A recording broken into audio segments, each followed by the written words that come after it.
നമസ്കാരം. കിംസ് ഹെൽത്ത് ടോക്കിലേക്ക് എല്ലാവർക്കും സ്വാഗതം.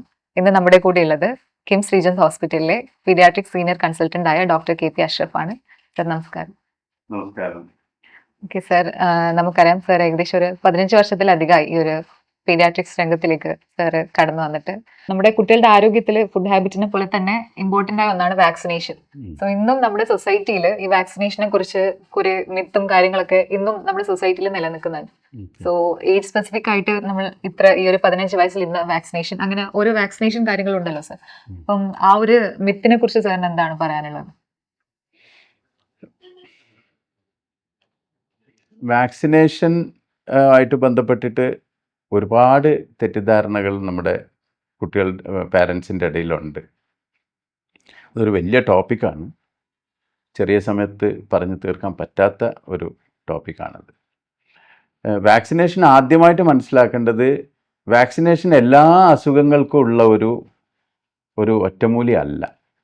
ഏത് അസുഖത്തിനെതിരെയാണോ വാക്സിൻ അവൈലബിൾ ആയിട്ടുള്ളത്, ആ വാക്സിനെ മാത്രമാണ് ആ വാക്സിൻ കൊണ്ട്, ആ രോഗത്തെ മാത്രമാണ് ആ വാക്സിൻ കൊണ്ട് നമുക്ക് തടയാൻ പറ്റുന്നത്. ഇപ്പം നമ്മൾ പ്രസവിച്ച ആ ദിവസം മുതൽ തന്നെ കുഞ്ഞുങ്ങൾക്ക് വാക്സിൻ കൊടുത്തു തുടങ്ങിയാണ്. ആദ്യത്തെ ദിവസം നമ്മൾ BCG കൊടുക്കുന്നു. ഹെപ്പറ്റൈറ്റിസ് B എന്ന് പറയുന്ന കരളിനെ ബാധിക്കുന്ന ഹെപ്പറ്റൈറ്റിസ് Bക്കെതിരെയുള്ള, അതുവഴി നമ്മളൊരു ക്യാൻസറും കൂടിയാണ് കുട്ടികൾ പ്രിവെൻറ്റ് ചെയ്യുന്നത്. അതും കൂടി വളരെ ഇമ്പോർട്ടൻ്റ് ആയിട്ടുള്ളൊരു കാര്യമാണത്. അന്ന് തുടങ്ങി കുട്ടികൾക്കൊരു 20 വയസ്സ് വരെ നമ്മൾ പീരിയോഡിക്കലായിട്ട് വാക്സിൻ കൊടുക്കുന്നുണ്ട്. അപ്പോൾ ഇതുകൊണ്ട് നമുക്ക് ഇപ്പോൾ ഉള്ള വാക്സിൻസ് വെച്ചിട്ട് ഏകദേശം ഒരു 20ഓളം അസുഖങ്ങൾക്കെതിരെയാണ്, 20-25 ഇടയിലുള്ള ഒരു നമ്പർ ഓഫ് അസുഖങ്ങൾക്കെതിരെയാണ് നമ്മൾ ഇപ്പോൾ വാക്സിൻ കൊടുക്കുന്നത്. ഓക്കെ, അപ്പോൾ ഈ വാക്സിൻ എടുത്തു കഴിഞ്ഞാൽ ഇത്തരം അസുഖങ്ങൾ മാത്രമേ നമുക്ക് വരാതാവുള്ളൂ. അതിൻ്റെ അപ്പുറത്തുള്ള അസുഖങ്ങൾ വരാതെ ഇരിക്കില്ല. അപ്പം ഈ അസുഖങ്ങൾ എന്തുകൊണ്ട് വാക്സിൻ കൊണ്ട് പ്രിവെൻറ്റ് ചെയ്യണമെന്ന് വെച്ചാൽ, ഇതെല്ലാം പലപ്പോഴും കുട്ടികളുടെ ജീവനെ ബാധിക്കുന്ന അസുഖങ്ങളാണ്. ജീവനെയോ അല്ലെങ്കിൽ അവർക്ക് ശരിയായ വിധത്തിൽ വളരാനുള്ള കഴിവിനെയോ ബാധിക്കുന്ന അസുഖങ്ങളാണ് ഈ വാക്സിൻ കൊണ്ട് നമ്മൾ തടയുന്നത്.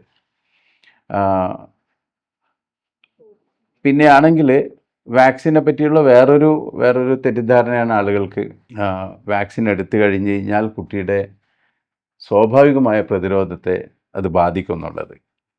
ഓക്കെ, അതൊരിക്കലും ശരിയല്ല. നമ്മൾ സ്വാഭാവിക പ്രതിരോധത്തിനെ കുറച്ചും കൂടി സപ്പോർട്ട് ചെയ്യാൻ വേണ്ടിയാണ് നമ്മൾ വാക്സിൻ കൊടുക്കുന്നത്. പിന്നെ നമ്മുടെ ഇമ്മ്യൂൺ സിസ്റ്റം എന്ന് പറയുന്ന ഒരു വലിയ ലോകമാണത്. അപ്പോൾ അവിടെ നമുക്ക് 1, 10, 100 വാക്സിൻസിന് ഉൾക്കൊള്ളാനുള്ള, 100, 1000 വാക്സിൻസിന് ഉൾക്കൊള്ളാനുള്ള ഒരു ശേഷി നമ്മുടെ ഇമ്മ്യൂൺ സിസ്റ്റത്തിനുണ്ട്. അതുകൊണ്ട് തന്നെ വാക്സിൻ കൊടുക്കുന്നത് കൊണ്ട് നമ്മുടെ സ്വാഭാവിക ഇമ്മ്യൂണിറ്റിക്ക് യാതൊരു തകരാറും സംഭവിക്കാൻ പോകുന്നില്ല. അത് കുറച്ചും കൂടി മെച്ചപ്പെടുക മാത്രമേ ചെയ്യുള്ളൂ.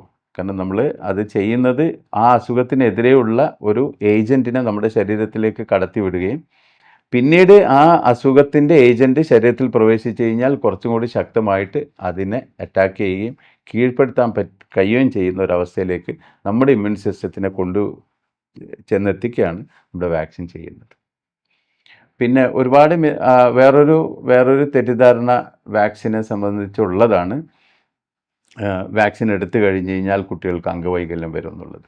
പക്ഷേ പുതിയ കാലത്ത് പുതിയ ആളുകൾ കൂടുതൽ അറിവ് നേടുകയും പുതിയ സോഷ്യൽ മീഡിയകളും പുതിയ ഇൻ്റർനെറ്റിൻ്റെ ഒക്കെ ഈ കാലഘട്ടത്തിൽ പുതിയ പാരൻസിന് ഒരുപാട് കൃത്യമായ ധാരണകൾ വാക്സിനെ പറ്റിയുണ്ട്. അതുകൊണ്ട് അത്തരം മിത്തുകളൊക്കെ അത്തരം തെറ്റിദ്ധാരണകളൊക്കെ പുതിയ കാലത്ത് ഒരുപാട് കുറഞ്ഞിട്ടുണ്ട്. അതുകൊണ്ട് തന്നെ നമ്മുടെ വാക്സിൻ്റെ കവറേജും ധാരാളം കൂടിയിട്ടുണ്ട്. പുതിയ വാക്സിന് ചോദിച്ചു വരുന്ന ആളുകളുടെ എണ്ണവും കൂടിയിട്ടുണ്ട്. പക്ഷേ ഇപ്പം കഴിഞ്ഞ കുറച്ച് 2-3 വർഷമായിട്ട് നമുക്കൊരു വാക്സിൻ്റെ ഇത്തിരി ഒരു ഡിപ്പ് ഉണ്ടായിരുന്നു വാക്സിൻ കവറേജിൽ. അത് ഇതൊന്നുമല്ല, കാരണം അത് നമ്മളെ ഈ നാച്ചുറൽ കലാമിറ്റീസൊക്കെ ആയിട്ട് ബന്ധപ്പെട്ടിട്ട് നമുക്ക് ചെറിയ പ്രശ്നങ്ങൾ വന്നുകൊണ്ടുള്ള ഒരു ഡിപ്പ് മാത്രമാണ്. സർ, അതേപോലെ ഇപ്പം പുതുതായിട്ട് പലതരം വാക്സിനും കാര്യങ്ങളൊക്കെ വന്നിട്ടുണ്ട്. സോ അതിനെക്കുറിച്ച് കൂടി സർ ഒന്ന് പറയുകയാണെങ്കിൽ. ഓക്കെ, പുതിയ വാക്സിൻസ് ഓരോരോ വർഷങ്ങളിലും നമുക്ക് ഭാഗ്യവശാൽ പുതിയ വാക്സിൻസ് വരുന്നുണ്ട്. കാരണം വാക്സിൻസ് എത്ര കൂടുതൽ വരുന്നോ അത്രയും നമുക്ക് നല്ലതാണ്.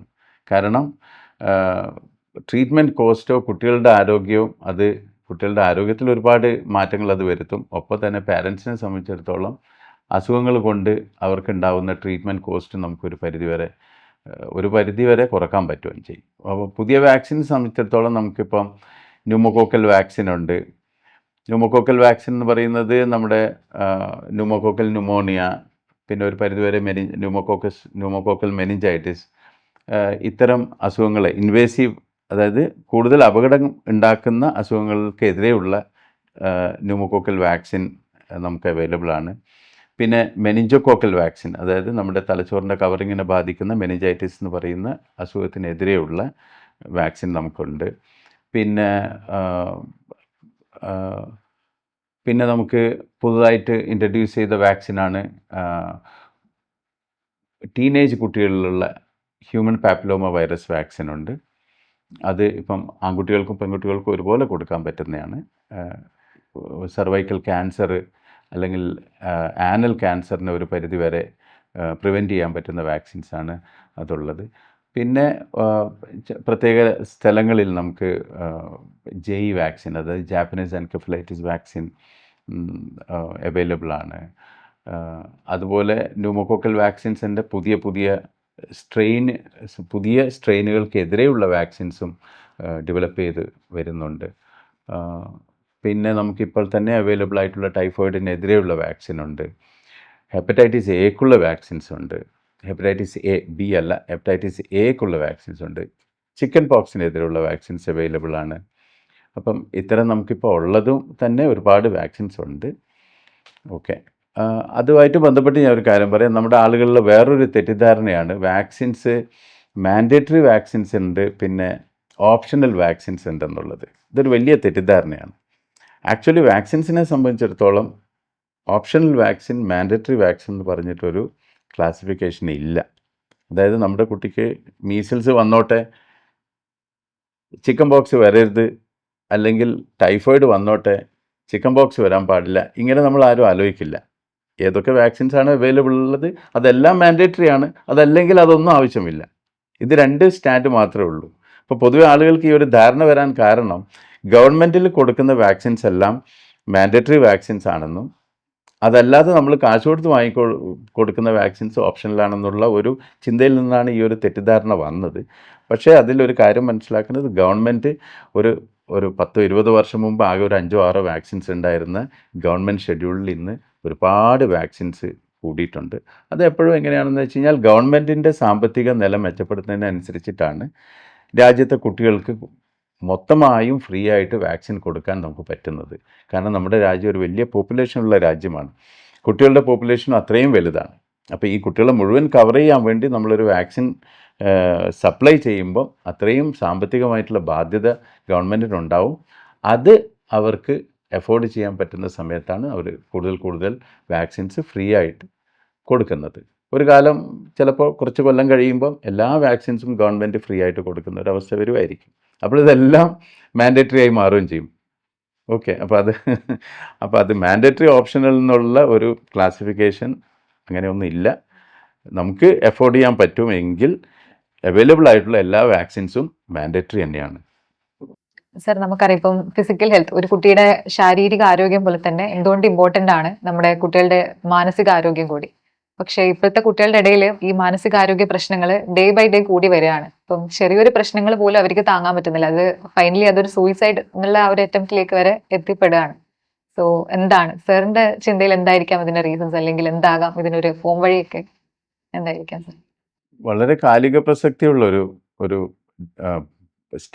പോയിൻ്റാണത്. വളരെ കാലിക പ്രസക്തിയുള്ള ഒരു ചോദ്യവും ആണ് ആദ്യത്തെ ചോദിച്ചത്.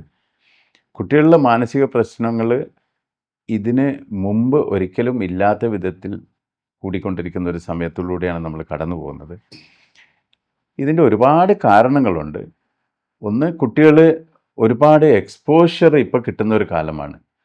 അവരുടെ ഏറ്റവും അടുത്ത ചുറ്റുപാടിനപ്പുറത്തേക്ക് എന്ത് നടക്കുന്നു എന്നുള്ളത് കുട്ടികൾ കണ്ടുകൊണ്ടേയിരിക്കുകയാണ്. അതിന് കാരണം നമ്മുടെ സോഷ്യൽ മീഡിയ, അല്ലെങ്കിൽ കുട്ടികളെ ഇൻവോൾവ് ചെയ്യുന്ന ഇൻസ്റ്റഗ്രാം, ഫേസ്ബുക്ക് അല്ലെങ്കിൽ യൂട്യൂബ് പോലത്തുള്ള ചാനലുകളാണ്. അപ്പോൾ അവരെ പോലുള്ള കുട്ടികൾ മറ്റ് സ്ഥലങ്ങളിൽ എന്ത് ചെയ്യുന്നു എന്നുള്ളത് അവർ ഓരോരോ നിമിഷവും കണ്ടുകൊണ്ടിരിക്കുകയാണ്. അപ്പം അതുകൊണ്ട് തന്നെ കുട്ടികളിലും അത്തരം കാര്യങ്ങളൊക്കെ ഇവിടെ അനുകരിക്കാനുള്ള ഒരു ടെൻഡൻസി ഉണ്ടാവുന്നുണ്ട്. പിന്നെ മുമ്പെങ്ങും കണ്ടിട്ടില്ലാത്ത വിധത്തിൽ പാരൻസും കുട്ടികളും തമ്മിലുള്ള ഒരു ഡിസ്കോർഡൻസും കൂടി, അല്ലെങ്കിൽ ഒരു അഭിപ്രായ ഭിന്നത കൂടി വരുന്ന ഒരു സമയമാണ്. അതിൻ്റെ ഒരു കാരണം ഇത് തന്നെയാണ്. കാരണം പാരൻസ് കുറച്ചും കൂടി നേരത്തെ ഉള്ളൊരു ജനറേഷൻ്റെ ഭാഗമായിരിക്കുകയും കുട്ടികൾ പുതിയ ജനറേഷൻ്റെ ഭാഗമായിട്ട് ഇരിക്കുകയും ചെയ്യുമ്പോൾ ഈ സിങ്ക്രോണി അല്ലെങ്കിൽ ഈ ഒരു അഭിപ്രായ ഐക്യമില്ലായ്മ സ്വാഭാവികമാണ്. അപ്പോൾ അതിന് നേരത്തെ ആണെങ്കിൽ ഇത്തരം അഭിപ്രായ ഐക്യമില്ലായ്മയൊക്കെ നേരത്തെ ഉണ്ടായിട്ടുണ്ട്. പക്ഷേ അപ്പോൾ കുട്ടികൾ അതിനെ കോപ്പി ചെയ്യാൻ എടുക്കുന്ന മെത്തേഡുകൾ ഡിഫറെൻ്റ് ആയിരുന്നു പണ്ട് കാലത്ത്.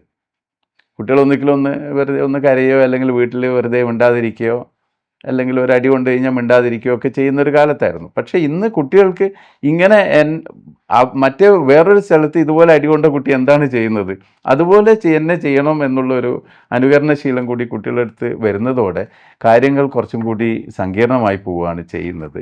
പിന്നെ മാനസിക സംഘർഷങ്ങൾക്ക് വേറൊരു കാരണമുള്ളത്, കുട്ടികൾ അൺഫോർച്ചുനേറ്റ്ലി നമ്മുടെ പുതിയ കുട്ടികളിലുള്ള സബ്സ്റ്റാൻസുകളുടെ തെറ്റായ ഉപയോഗം, ലഹരി പദാർത്ഥങ്ങളിലേക്കുള്ള അവരുടെ കുറച്ചും കൂടി ഇൻ്റലിജൻസ്, അല്ലെങ്കിൽ കുറച്ചും കൂടി കൂടുതലായിട്ട് ലഹരി പദാർത്ഥങ്ങളിലേക്ക് അവർ തിരിയുന്നത്. പണ്ട് കാലത്ത് നമുക്ക് ആകെയുള്ള ലഹരി എന്ന് പറയുന്നത് ഒന്നിക്കലും ഒരു സ്മോക്കിങ്ങോ, അല്ലെങ്കിൽ ടീനേജ് ആകുമ്പോൾ നമ്മളൊരു വലിയ ആളായി എന്ന് കാണിക്കാൻ വേണ്ടി ഒന്നിക്കലും ഒരു സ്മോക്ക് ചെയ്യുക, കൂടി പോയാൽ ഒരു ബിയർ കഴിക്കുക, അതൊക്കെയായിരുന്നു. പക്ഷേ അതിൽ നിന്നൊക്കെ മാറി ഈ സാധനങ്ങളൊക്കെ വളരെ ഈസി ആയിട്ട് അവൈലബിൾ ആവുകയും അതെല്ലാം അവർ ആ പ്രായത്തിൻ്റെ ഭാഗമായിട്ട് അവർ എക്സ്പ്ലോർ ചെയ്യാൻ ശ്രമിക്കുന്നിടത്ത് അവർക്ക് എല്ലാ സാധനവും വളരെ ഈസി ആയിട്ട് കിട്ടുകയും ചെയ്യുമ്പോഴാണ് ഒരു വലിയ അപകടത്തിലേക്ക് അവർ പോകുന്നത്. ഇതും അവരിൽ ഒരു വലിയ മാനസിക സംഘർഷം ഉണ്ടാക്കുന്നുണ്ട്. പിന്നെ കുട്ടികളിലെ ഈ റോൾ മോഡലുകളുടെ ഒരു അഭാവം, പലപ്പോഴും തെറ്റായ റോൾ മോഡലുകളും തെറ്റായ ലീഡർഷിപ്സൊക്കെയാണ് കുട്ടികളിൽ ഇൻഫ്ലുവൻസ് ചെലുത്തുന്നത്. ഇതെല്ലാം കുട്ടികളിൽ വലിയ മാനസിക സംഘർഷങ്ങൾക്ക് കാരണമാവാറുണ്ട്. ഇതിൻ്റെ നമുക്ക് എന്ത് ചെയ്യാൻ പറ്റുമെന്ന് ചോദിച്ചു കഴിഞ്ഞാൽ ഈ കാരണങ്ങൾ ടാക്കിൾ ചെയ്യുക എന്നുള്ളതാണ് ഏറ്റവും പ്രധാനമായിട്ട് ചെയ്യേണ്ടത്. കുട്ടികളുടെ അവർ ചെറിയ പ്രായം മുതൽ വളരുന്ന സാഹചര്യങ്ങൾ കുറച്ചും കൂടി അവരെ ഇൻവോൾവ് ചെയ്യിപ്പിക്കാനും അവരുടെ കാര്യങ്ങൾ കൂടി കേൾക്കാനും അവരെ ഇൻക്ലൂസീവായിട്ട് ഉള്ളൊരു സൊസൈറ്റിയാണ് അവരുടെ ചുറ്റുമുള്ളതെന്ന് അവരെ ബോധ്യപ്പെടുത്താനും നമുക്ക് പറ്റിയാൽ കുറച്ചും കൂടി സോഷ്യൽ ഇൻട്രാക്ഷൻ കൂട്ടുകയും ചെയ്ത് കഴിഞ്ഞാൽ ഒരു പരിധിവരെ കുട്ടികളുടെ മാനസിക സംഘർഷങ്ങൾ നമുക്ക് ഒഴിവാക്കാൻ പറ്റുമെന്നാണ് തോന്നുന്നത്. നമ്മളിപ്പോൾ ഇവിടെ സംസാരിച്ചുകൊണ്ടിരിക്കുന്നത് കുട്ടികളും മാറുന്ന ജീവിത സാഹചര്യങ്ങളും എന്ന ടോപ്പിക്കാണ്. സോ ഈ ഒരു എപ്പിസോഡ് ഇവിടെ അവസാനിക്കുന്നില്ല. ഇതിന്റെ ബാക്കി അടുത്ത എപ്പിസോഡിൽ നമുക്ക് കാണാം.